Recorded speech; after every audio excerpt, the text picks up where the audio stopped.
Roger Williams University is hosting a crisis management seminar on May 3rd at their Providence campus. Crises, whether a natural disaster, cyber attack, or financial instability, can have severe repercussions if not handled properly. This is where crisis management plays a pivotal role. Join Roger Williams MBA students and expert speakers to learn how to prepare for the unexpected. The program is totally free and open to the public. You can register online at rwu.edu/events/crisis-management-symposium. This is the Bartholomew Town Podcast. Today, taking a look outside of Rhode Island, well outside of it, and to an international issue that is both acutely relevant right now in the here and now, and we're seeing pictures play out on television, on social media, in print newspapers, and so on and so forth. And that is Brazil. And what exactly is happening in Brazil and the parallels that right now exist between Brazilian politics and society and what's happening in our own country. And we're joined by the University of Rhode Island political science assistant professor, Ashlea Rundlett, who is an expert in this area and will be able to set us straight on exactly what is happening down in one of the largest countries in the hemisphere and in the world as a whole. So thanks so much for your time. Well, thank you for having me. It's a tall order. Well, we'll see about that. The reality of Brazil, to really understand the dynamics of what's happening right now, let's go to the 1980s as the nation shifts from one mode of government into a new experiment and begins a process of evolving into what ultimately was the BRIC in really the turn of the century: Brazil, Russia, India, China, and the expansion of the availability of credit, the middle class. But take us back to just an overview of Brazilian government from the mid-1980s through now. Sure. So prior to the 1980s, Brazil, as we're becoming acutely aware now, was a dictatorship. So it was a military dictatorship, essentially run as a two-party sort of sham. They had sham elections. And the beginning of the transition from dictatorship to democracy probably started in the late 70s. And it became increasingly more open in the early 80s, and sort of the first culmination, I would say, would be in 1985. So 1985 is the first time that the Electoral College in Brazil was actually allowed to choose their own president. So 1985, it was not a direct election, although there was a large movement in order to have a direct election for the presidency. But it was the first time that a non-military member was elected to the presidency. It wasn't actually until 1988 that we had direct elections, or 1989. Essentially, 1988 was the new constitution. So people sort of disagree about when the transition was. Was it 1985 when there was the first, non-military leader, or was it 1988 when we had the new constitution, or was it after that when we first had our first direct elections? From there, it enters into a period of sort of an opening, if you will. It's certainly not to be compared with the fall of the Berlin Wall or anything like that. But Brazil suddenly became more of a Western global North, although obviously it's located in the South, oriented nation. Trade started to expand. And that military aspect, although ever present and visible with the police, with a lot of just historical elements, it started to fade a bit, and democracy and sort of Western ideals started to infiltrate more and more throughout the course of the 90s. That's right. So it wasn't without its problems. So one of the repeating issues that you'll hear that's sort of been a challenge to Brazilian democracy is corruption. And the very first president of that was directly elected ended up being impeached for corruption. So it definitely was opening. There were more bilateral relations with other countries. The economy was opening significantly. It was becoming much more Western friendly of a country. And we sort of started to see the peaceful transition of power and direct elections that continued throughout the 90s, and eventually led to Brazil becoming a real economic powerhouse, especially in the early 2000s. And that's obviously a huge step forward. The expansion of the middle class that I alluded to as well is something that, again, with the availability of credit, it just became a different feel, and obviously economically a very different nation than it was some 20 years earlier. And that pattern kind of continued into and continues into modern times. But beneath the surface, there were certainly divides that were there was some feeling, there was some energy, if you will, that harkened back to that military dictatorship element, and frankly played out as we saw the back and forth of contemporary times between Lula and Bolsonaro. Take us to the underlying atmosphere that produced the leftist Lula and the Trumpian Bolsonaro, and the divide that currently permeates throughout the country. Right. So the sort of sympathies and nostalgia for the dictatorship has continued throughout Brazilian democracy. There's always sort of been this contingent of Brazilians who think back to the law and the order, or order and progress, of the dictatorships, especially like the early 70s under the dictatorship was a time of massive economic growth, and everyone seemed to be doing really well. And, crime was relatively low. So a lot of people think back to those times, and they think that this is something that they would prefer to bring back. And that is especially true among the upper class, the elite. It was in the early 2000s, 2003, when Lula da Silva, was elected and then took office. And he was of the Workers' Party. So he was the first real leftist to take office. And this really shook a lot of the rich, the elite, and especially those who really thought fondly of the dictatorship. And you mentioned the expanding middle class. That's certainly true throughout the 90s, but it was especially true under Lula, this leftist who created a lot of public programs such as Bolsa Familia, which is a program that gives direct cash transfers to the poor. Zero Hunger was another program. So under him, prior to Lula, there had been massive economic inequality. It shrunk significantly. The middle class started to get significantly larger, but the richer, the business elite was getting more and more frustrated with these leftist policies throughout Lula's administration. So he actually won re-election, so he had 2 administrations. And of course, ultimately ended up in prison. Yeah. So after Lula, he was followed by Dilma Rousseff, or Dilma Rousseff, as we would probably know in English. And it was during her administration in particular that the massive corruption scandal, Operação Lava Jato, really started to take shape. So the Operação Lava Jato, or Operation Car Wash, is one of the largest corruption scandals to happen in the world. Certainly the largest in Brazil, probably in the world. We're talking about billions and billions of dollars that were lost to this corruption scandal. And we can get into that if you want to, but the short of it, yeah. So essentially what Operação Lava Jato was about was Petrobras is the partially private, partially public gas company in Brazil.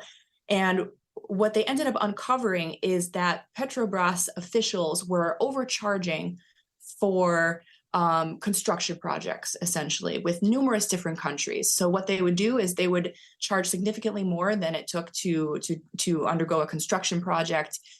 They would take some of those kickbacks. They would give some of that money to the construction companies, executives as well. And then they were also paying a lot of that money to politicians in order to, continue this operation that was going on to keep them quiet. So Lula ended up being implicated in this massive corruption scandal that ended up taking down a significant number of high-level politicians in Brazil and also in other Latin American countries. It had far-reaching consequences. And he was convicted for and sent to jail. It was supposed to be for 9 years. He only served a year and a half, however, although that was thrown out basically on a technicality. His Right. conviction was annulled. And then, of course, the emergence of Bolsonaro. We saw a populist, a right-wing populist phase, if you will, in global politics. Obviously, here with Trump and many other countries as well. Bolsonaro really fit that category, and in some ways, he was even more extreme on issues like LGBTQ rights, deforestation, and so on and so forth. He was even more to the right, or is even more to the right than Donald Trump. Where did Bolsonaro come from, and how did he become president?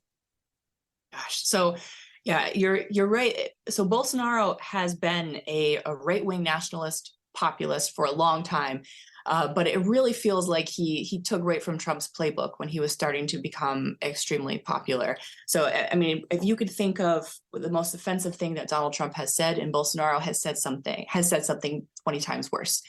Yeah. So yeah,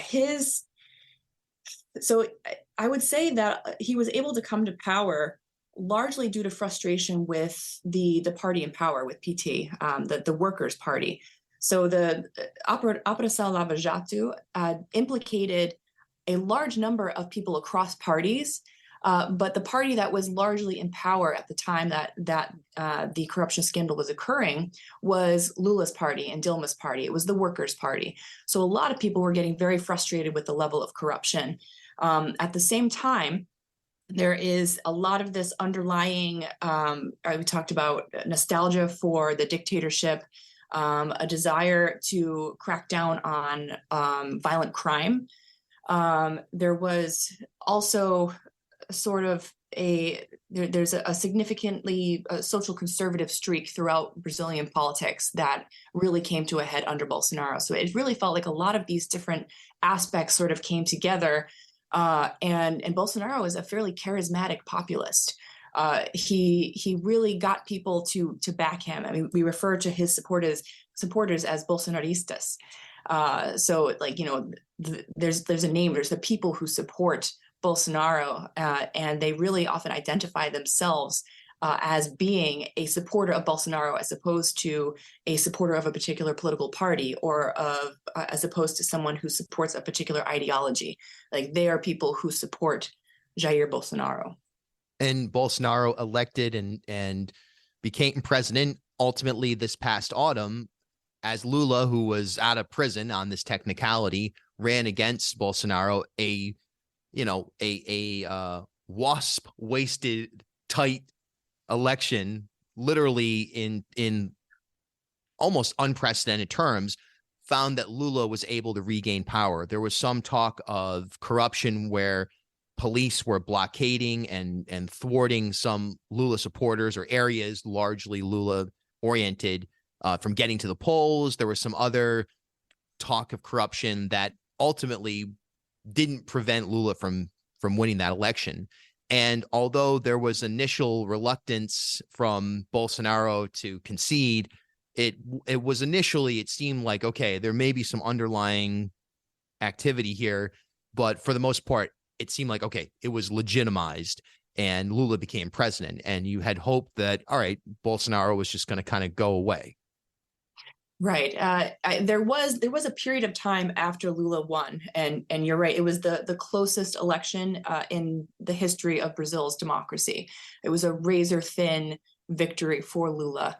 And there was a period of time, though, when Bolsonaro was not speaking. He sort of retired to his official residence, and he did not acknowledge that Lula had won. He did not congratulate him. He didn't really. There was a period of time which everyone was sort of holding their breath. What is he doing? What is he plotting?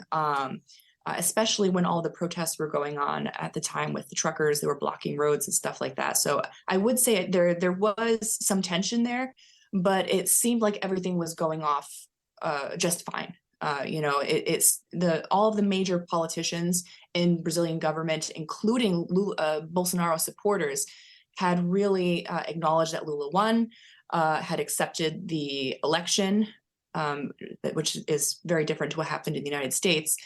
So it seemed like there wasn't going to be an issue, especially after Lula was inaugurated. Everyone sort of, breathed a sigh of relief.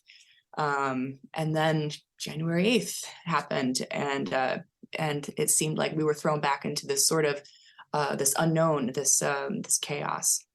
January 8th, of course, much like January 6th, but even more extreme in some cases, where supporters of Bolsonaro essentially raided and trashed, in some cases, government institutions in Brasilia. And look, you can draw the comparisons to January 6th all day. One difference is that on the spot, hundreds were arrested.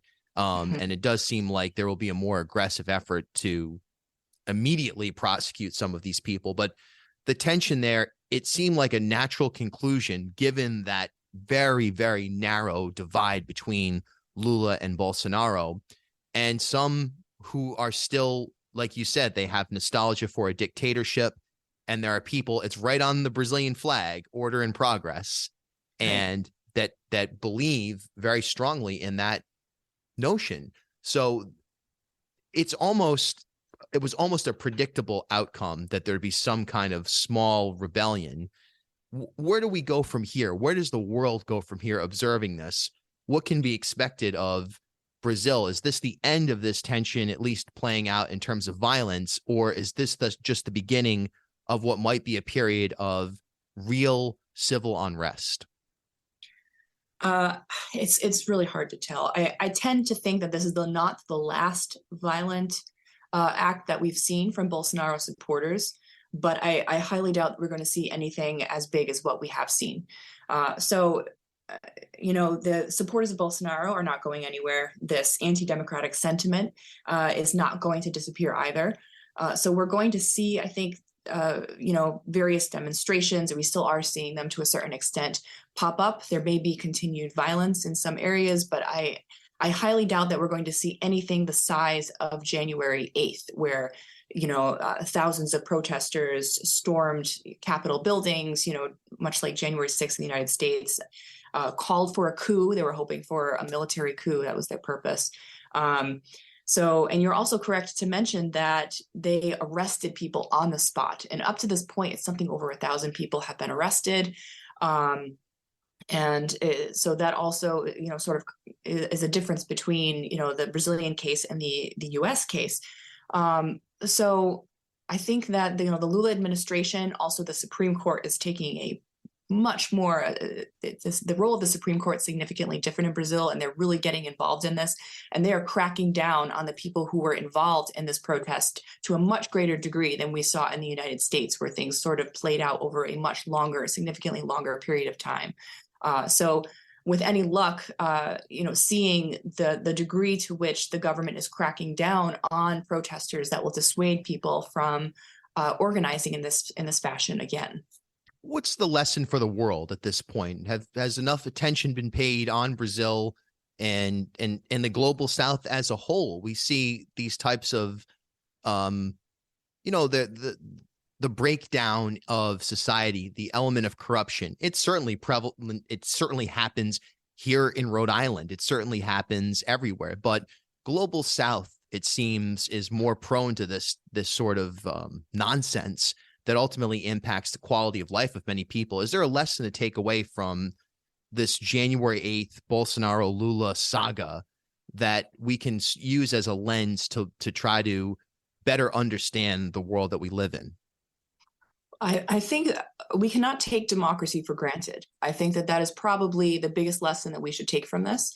And also, we should not dismiss a lot of hardline right-wing politicians. So it's kind of a twofold a lesson that we should probably take from this. And we've learned this the hard way in the United States as well, where we, for a while dismissed a lot of the rhetoric of our hard right-wing proponents of the Republican Party, and until it essentially became the Republican Party. And now we're also learning this in Brazil. where, a lot of the anti-democratic sentiment, no one really thought that this was going to come back for a long time. Democracy felt consolidated, and by dismissing it over time, it was able to grow to be larger and larger. And also, we need to always be working to strengthen our democratic institutions. Our trust in democratic institutions is extremely important. It's probably at an all-time low in many countries, but it's extremely important for securing our democracies. And we need to try to make sure that, we're not taking our institutions for granted going forward. Ashlea Rundlett, the University of Rhode Island, an expert on Brazilian politics in the political science department. Thanks so much for your time. Thank you for having me. The legalization of recreational cannabis that went into effect last month can open doors for your career. If you are already in the industry or wondering what is the best path to break into the cannabis field, well, the University of Rhode Island has a program to help you become highly competitive in numerous areas of the cannabis industry. Fully accredited by URI's College of Pharmacy, the certificate program is 100% online and can be completed in 2 semesters. The next application date for the summer 2023 session is April 4th, and courses start on May 9th. Learn more at URI/online/cannabis or give them a call at 401-874-5280. At HealthSource RI for Employers, we provide access to health insurance to more than 1,100 local businesses and nonprofits, and 96% of them renew through us every year. Maybe it's our choice of 19 different health plans, our 10 years of customizing solutions, or our one local team of dedicated experts helping employers find quality health insurance. See how our numbers stack up for you. Learn more at healthsourceri.com/employers.